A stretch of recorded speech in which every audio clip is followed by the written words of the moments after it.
তো হ্যালো সবাইকে, আমি বিথি। তো আমার ভিডিওতে তোমাদের সবাইকে স্বাগত রইল। তো চলে গিয়েছিলাম আমাদের ত্রিবেণীর মিলন মেলায়। প্রায় অনেক দিন আগেই শুরু হয়ে গেছে মেলা। একমাত্র হয়তো আমি আছি এতদিন পর প্রথম মেলায় এলাম। তো যাই হোক না কেন, আমাদের এই ত্রিবেণী মেলা শুরু হয়ে গেছে 3 তারিখ থেকে, এখনও থাকবে 22 তারিখ পর্যন্ত। হয়তো ত্রিবেণীতে দেখার মতন কিছুই নেই, কিন্তু আমরা বছরের শেষে এই মিলন মেলার জন্য সবাই অপেক্ষা করে থাকি।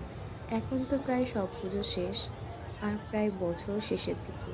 এই সময় যদি নিজের বাড়ির সামনে এত বড় করে একটা মেলা হয়, কারই না ভালো লাগে। তো যাই হোক না কেন, এবছর কিন্তু মিলন মেলায় নতুন নতুন ফুড আইটেমে এসছে। তো মেলা থেকে প্রায় কিন্তু আমরা বেরিয়ে চলে গেছিলাম মন জিনিসে। আমাদের ত্রিবেণীতে এবছর মন জিনিসের নতুন স্টোর ওপেন করেছে, সেখানে নিউ নিউ ফুড আইটেম রয়েছে। মন জিনিসের চিকেন আইটেম আমার বরাবরই খুবই ভালো লাগে। ভিডিওটা এখানেই শেষ করলাম, সবাইকে টাটা।